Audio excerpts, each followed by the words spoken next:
parece que nem todos aí ouviram.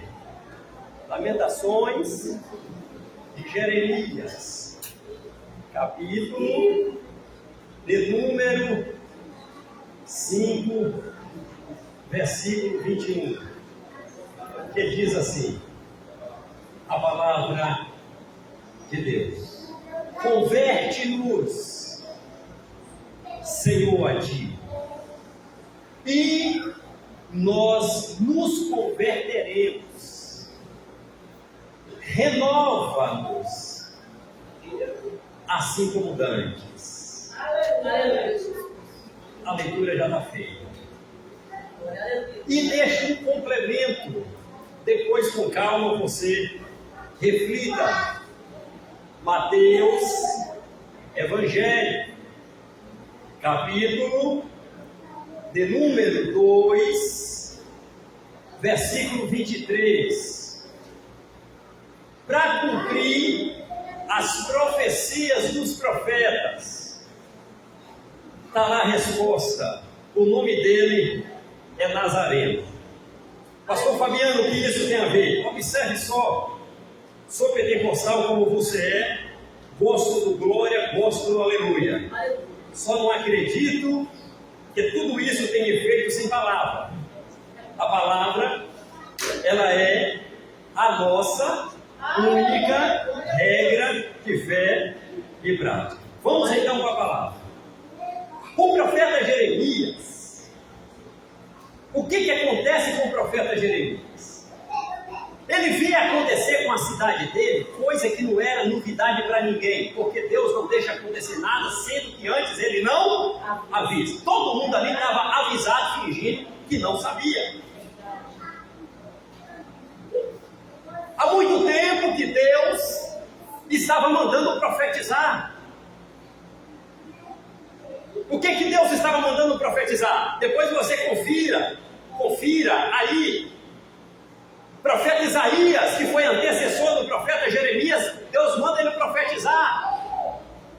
E a profecia nada mais, nada menos era profeta Isaías, capítulo 29, versículo 13, na sua Bíblia, na minha Bíblia, na nossa Bíblia está escrito. O profeta profetizava: esse povo está me honrando com a boca, mas o coração está longe de mim. Isso é o profeta profetizando. Esse povo diz que me honra com a boca, mas o coração está distante de mim. Os profetas estão profetizando.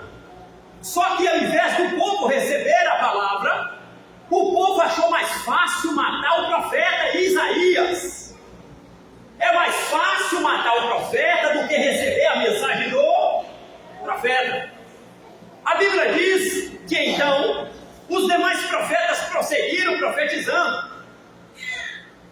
A história diz que o ímpio rei Manassés pegou o profeta Isaías, cerrou o profeta Isaías pelo meio, matando ele vivo, cerrado vivo, com uma serra de madeira. E o escritor dos Hebreus escreveu lá, Hebreus 11, que teve profetas no Antigo Testamento que foi cerrado vivo, matou o profeta e Deus mandou mais. A história era essa, era profetizar a verdade. E os demais profetas veio profetizando. Veio o profeta Ezequiel, profeta Jeremias e outros antecessores, profeta profetizando. Eis que o povo não está agindo em conformidade com o coração de pureza diante de Deus, mas o povo estava querendo matar tanto profeta, matava os profetas, ao invés de receber a mensagem dos profetas. E Deus mandando o profeta e o povo matando o profeta. E Jerusalém ficou conhecida como a cidade sanguinária, a cidade que era conhecida como a cidade da fé, a cidade do glória, a cidade do aleluia, a cidade onde o rei Davi entrava, logicamente dançando ao redor da arca. A glória de Deus descia sobre o templo de Salomão, a glória de Deus descia sobre o tabernáculo, a glória de Deus descia de uma forma poderosa. Agora esta mesma cidade da fé, esta mesma cidade religiosa estava corrompida, com corações endurecidos. Quando os profetas profetizavam, eles matavam os profetas, e Jerusalém ficou conhecida como a cidade que mata. Meu Deus! A cidade que mata profeta. Mas ser enviado. Deus nunca vai deixar de mandar profeta para profetizar. Aleluia, Deus. Vira e mexe, Deus levanta um profeta. Porque a obra de Deus não se calará a voz dos profetas. Pastor, o que isso tem a ver com Jeremias? Eu já vou te dizer. Eu estou te dizendo que Deus estava avisando. Conversa, busca a minha presença. O coração está longe de mim. Estão pregando, mas o coração está longe. Está cantando, mas o coração está longe. Está no templo, mas o coração está longe. Isso é os profetas profetizando. Mas ao invés do povo receber o profeta, receber a mensagem do profeta, o povo preferia matar o profeta. Mataram um profeta dentro da igreja. Onde é que está isso? Segundo Crônicas, capítulo 22, versículos 20, 21 e 22. O nome do profeta, profeta Zacarias, filho, logicamente, do sumo sacerdote, Joiada. Profeta Zacarias estava dentro do templo, profetizando o arrependimento, profetizando, logicamente, que o povo tinha que buscar Deus de coração, tinha que estar voltado para Deus, mas aí o povo não quis. Matar o profeta Zacarias dentro da igreja, entre o altar e o templo. O profeta Zacarias, olhando, disse: Deus está vendo eu sendo morto aqui agora, dentro do templo, e Deus requererá o sangue inocente do profeta Zacarias. E assim morreu Zacarias, e o sangue dele foi lembrado. O tempo foi se passando, e o povo não queria saber de Jeová. O povo não queria saber buscar Jeová, não queria saber de buscar a presença de Deus. Aí chegou a hora que Deus chama Nabucodonosor lá da Babilônia, cercou Jerusalém. Todos os profetas já tinham dizido: Deus vai destruir Jerusalém por causa dos pecados de Jerusalém. Deus vai destruir, o povo está corrompido, sacerdote corrompido, levitas corrompido, cantores corrompidos, profetas corrompidos. Deus vai punir Jerusalém, arrepende Jerusalém. E o povo não queria arrepender. Chegou Nabucodonosor, destruiu Jerusalém, destruiu as muralhas, e o templo, que era o lugar mais sagrado dos judeus, foi destruído também. E aí agora entra o profeta Jeremias. Foi o tema que vocês escolheram. O profeta Jeremias entra em ação, fazendo o quê? O livro das lamentações de Jeremias. Ao redor, a cidade toda destruída, palácios destruídos, a igreja ou o templo da época destruído, as mulheres e homens todas levadas algemadas para a Babilônia, sacerdote sendo levado algemado para a Babilônia, os falsos profetas sendo levados algemados para a Babilônia, os moradores de Jerusalém sendo levados algemados para a Babilônia. Aí entra Jeremias fazendo as lamentações de Jeremias. Os capítulos de Lamentações são 5. 4 dos capítulos, o primeiro, o 2, o 3, o 4, Jeremias, ele demonstra a sua dor, o seu sentimento, o seu sofrimento.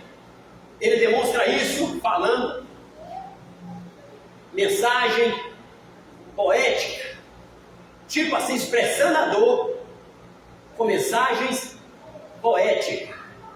Pode ver que em cada versículo aí, nos primeiros 4 capítulos de Lamentações de Jeremias, aparecem as iniciais do alfabeto hebraico. Eu vou entrar nesse mérito, é só para você entender que esses 4 capítulos de Lamentações de Jeremias começam a demonstrar Jeremias de uma ordem, demonstrando lágrima, demonstrando choro, demonstrando a sua dor, demonstrando logicamente o seu sentimento através de palavras poéticas, a dor em poesia. Agora, quando chega no capítulo 5, que é o tema, pode ver que não tem mais iniciais aí do alfabeto hebraico. Ali agora já é uma oração.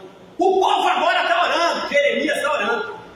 Pode ver que Jeremias agora estava defendendo a nação.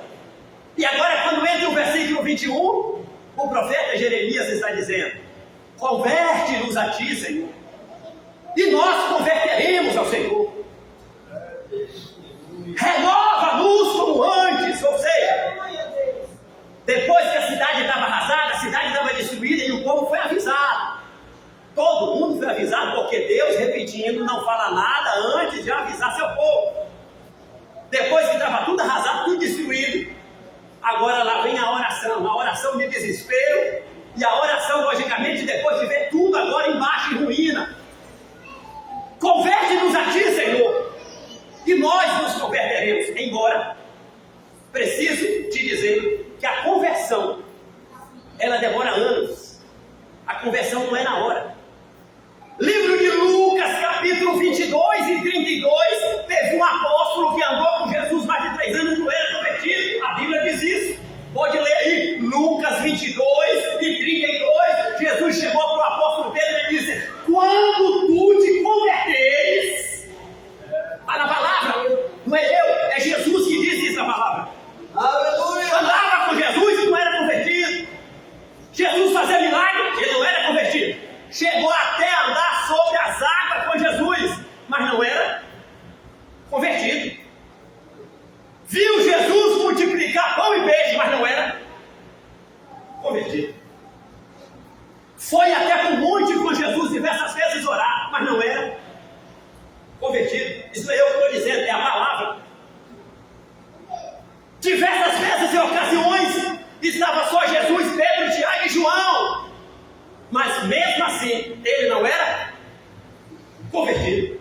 A conversão não é algo, logicamente, que é instantâneo, embora quem quiser pode ser instantâneo, também basta a pessoa querer. Mas eu estou dando uma referência de um apóstolo que andou alguns anos com Jesus e veio se converter depois. Porque Jesus disse para ele: quando tu te converteres, ele não era ainda convertido, faltava a conversão. E o profeta Jeremias, ele ora: converte-nos a ti, Senhor, me converta. Irmãos, o profeta Jeremias era melhor do que muitos de nós aqui. O profeta Jeremias era um homem santo. Não estou dizendo que ninguém que seja, porque tem homens e mulheres santos e santas de Deus aqui. Mas eu estou falando a respeito do profeta Jeremias. Desde criancinha na presença de Deus, sem conhecer o pecado, teve que obedecer a Deus, até a questão de não casar. Deus disse: tu não casa não. Ah, Senhor, não casar, tu não casa. Não pode casar porque Deus disse que não era para casar. Está na palavra. Porque Deus já sabia que ele, logicamente, viria a destruição, logicamente, de Jerusalém. E os parentes do profeta Jeremias poderiam todos ser destruídos ou levados algemados lá para a Babilônia também. Porque costuma gente santos pagar o pecador. Porque o povo estava em pecado, mas tinha alguém sem promisso. Pecou, não tem nada a ver com isso. A omissão também é pecado. Errou lá, mas eu não tenho nada a ver com isso. O que é que pode fazer? Pode orar para Jesus converter. Jeremias orou: converte-nos, Senhor. Ele orou. Só que o povo estava vendo tudo, muitos pecados e corrupção da nação.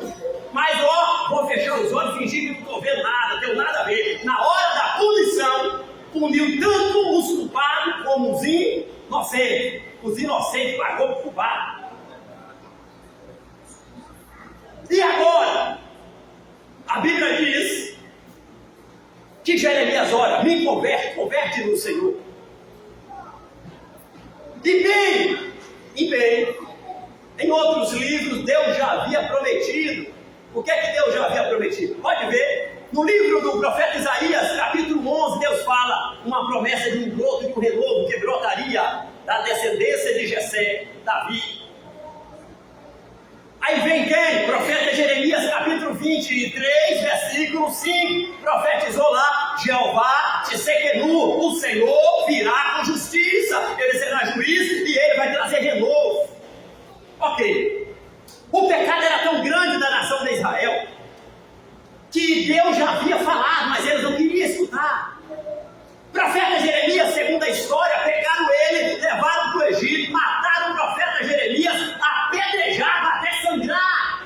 Os profetas eram mortos a covardia pela nação e pelo povo de Jerusalém, conhecido como a cidade que mata profetas.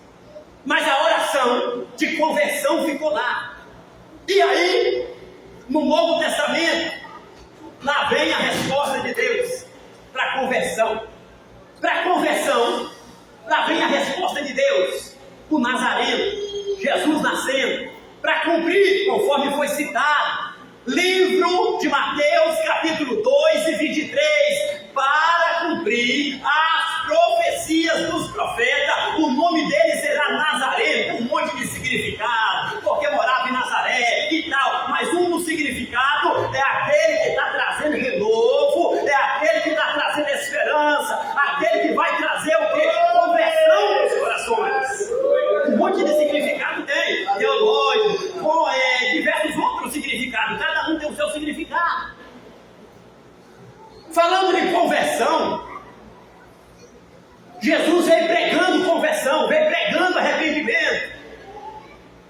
A conversão não vem sem arrependimento. Primeiro o arrependimento vem, a mensagem de arrependimento: arrependei-vos, arrependei-vos, arrependei. E essa foi a mensagem do reino de Deus, que veio primeiramente trazido pelo profeta João Batista. Em seguida Jesus veio trazendo essa mesma pregação: arrependei, arrependei. Mas o povo não queria arrepender. Chegou certa feita que alguém falou assim: olha, já tem um profeta que Moisés profetizou que ele viria. Quem é ele? É Jesus. De onde que ele é? De Nazaré. Quando falou Nazaré, alguém desprezou, porque logicamente até hoje tem desprezo pelo lugar que a pessoa mora, pelo que a pessoa calça, pelo que a pessoa tem. Tem carro? Não tem. Tem moto? Não tem. Tem casa boa? Não tem. É o quê? É pastor? É evangelista? É presbítero? É o quê? Não é nada não. Então tudo desde as épocas antigas era assim. De onde ele é? Ele é da cidade de Nazaré. Será que vem alguma coisa boa daquela cidadezinha? Será que vem alguma coisa boa daquele vilarejinho? Será que vem alguma coisa boa daquele punhado de gente? Será que vem alguma coisa boa de lá? Vem ver. Você só tira a sua dúvida se você vê. Vem ver. Aí quando viu, aí entendeu que não pode fazer juízo de aparência. Aparência pela cidade que mora, aparência por aquilo que veste, aparência por aquilo que tem, aparência pelos idiomas que falam. Não pode fazer prejuízo, né? Fazendo logicamente juízos de valores. Depois de conhecer Jesus, Jesus revelou tudo, ficou maravilhado e até reconheceu Jesus como Deus.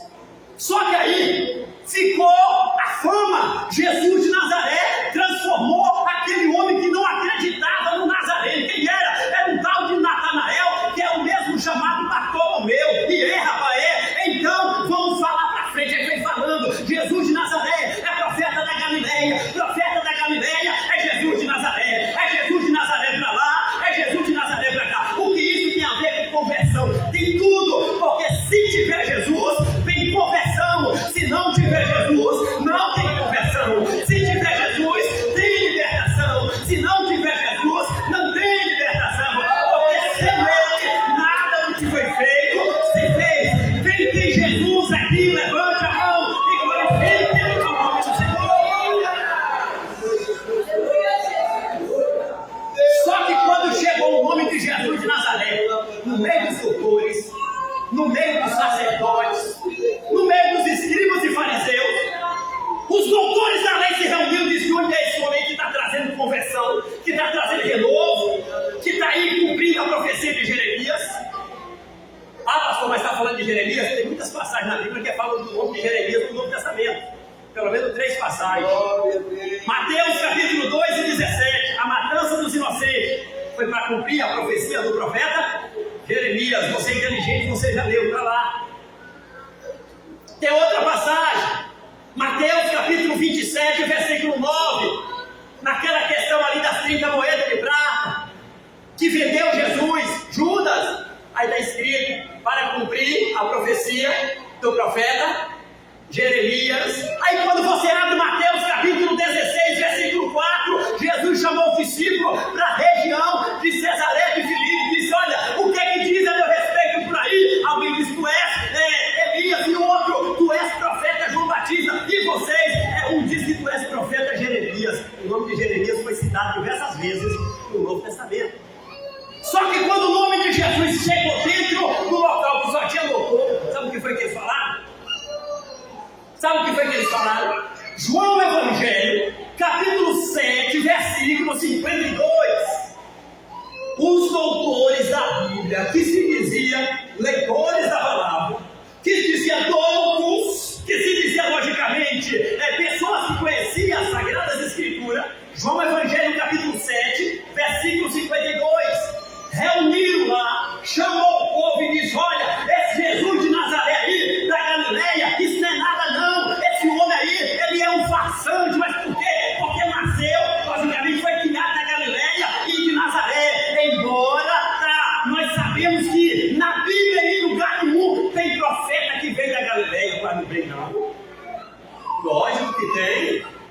Aí Jesus, ouvindo isso, foi na Bíblia e disse para eles, João capítulo 5 e 39, Jesus disse para eles, João 5 e 39, examinais as Escrituras, porque vocês dizem que das Escrituras vocês têm algo a respeito da salvação. Aí eles não quiseram examinar as Escrituras. De novo, Jesus foi lá para eles e disse: olha, Mateus capítulo 22 e 29, vocês estão errados, porque vocês não examinam as Escrituras, vocês não lêem a palavra, vocês não examinam a palavra de Deus, vocês têm a palavra, mas vocês não têm tempo para examinar as Escrituras. E daí? Jesus falando para eles que eles estavam errados, porque eles disseram que nunca no Antigo Testamento teve profeta da Galileia, e Jesus provou que teve. Provou, está na palavra. Onde é que está? Chegaram para Jesus, nos dá um sinal. Onde é que eles pedem sinal? No livro de Lucas. No livro de Lucas eles pedem sinal para Jesus. Lê lá os capítulos todos de Lucas, você vai achar. Mateus também, pode ler lá que você vai achar. Dá-nos um sinal. Deus disse: eu não vos darei nenhum outro sinal, a não ser o sinal do profeta Jonas. E o que tem a ver, profeta Jonas? A Bíblia fala, segundo o livro dos Reis, capítulo 14 e 25, o profeta Jonas nasceu na cidade de Gat-Efé. Livro de Josué, capítulo 19, versículo 5, Gat-Efé pertencia à região de Zebulon. Livro de Isaías, capítulo 9, terra de Zebulon, no passado foi esquecida, mas no futuro será lembrada, porque é região da Galileia, é terra do gentio. Aqueles que moravam em treva, resplandeceu a luz brilhou na terra da Galileia. Jonas era galileu, é a palavra que diz, e contra a palavra não tem argumento. Jesus provou na palavra que Jonas era galileu. Ele disse: na Galileia não tem profeta. Jesus foi lá e ensinou que tem. Aleluia, Jesus. Tem profeta. Finalizando, chegou a hora crucial. Falando de conversão, se fala em Jesus, que vem pregando. A função da igreja é pregar, mas a missão de convencer do pecado não é sua e nem minha. A minha missão é pregar, ir por todo mundo e pregar. E prega para vizinho, prega na escola, prega na rua, prega no meio, prega no palavra, prega na igreja, prega na praça, pregamos em qualquer lugar. Quem importa para pregar, a gente entra, prega sobre Jesus, fala sobre a salvação, fala sobre o renovo, fala sobre a conversão. Aonde tiver uma porta aberta e deixar Jesus entrar, Jesus entra, a pregação entra, o evangelho é pregado, o ensino é ensinado. Aonde abrir a porta, Jesus entra, para poder o nome dele ser glorificado.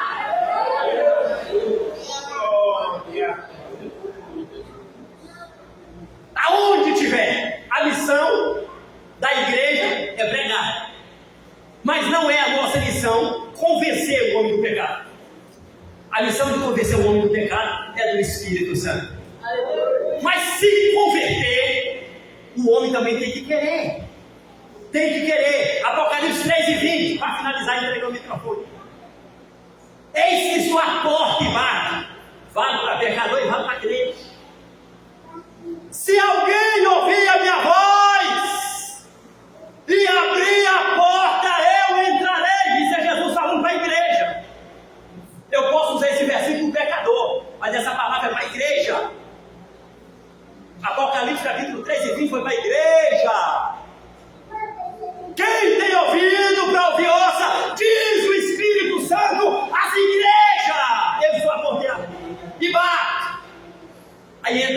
conversão.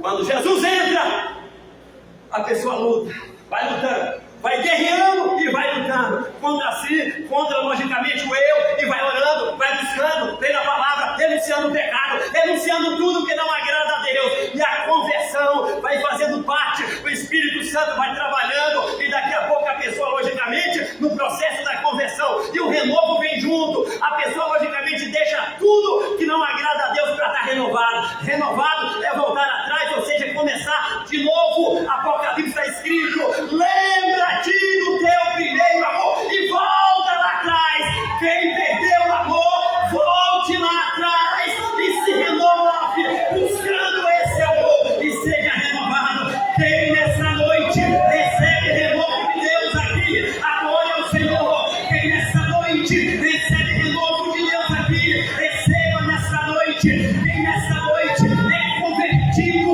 é convertida, eu sei que todo mundo aqui é convertido, todo mundo aqui é convertida. Levante a mão e adora o nome do Senhor, porque se tu é convertido, o renovo de Deus faz parte da sua vida. 21 horas e alguns segundos. Deus abençoe.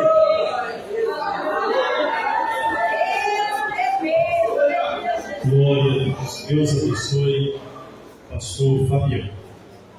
Essa palavra da parte de Deus ministrada aos nossos corações. Deus abençoe os nossos visitantes, os nossos irmãos. Deus abençoe todos que estiveram presentes nessa. Deus abençoe o irmão Céu, presbítero Céu, sua família, que pegou aí muito o irmão João, todos os irmãos que envolveram para que essa festa acontecesse. Tudo é para a honra e louvor de Deus Todo-Poderoso. Amém? Deus abençoe a todos. Nós vamos orar, encerrando o nosso culto. Quarta-feira estaremos aqui novamente. Culto de ensino da palavra. Não deixe de vir. O Senhor tem uma bênção para as nossas vidas. Amém? Deus abençoe a família do pastor Roger. Deus abençoe. Vamos ficar de pé, vamos orar a Deus.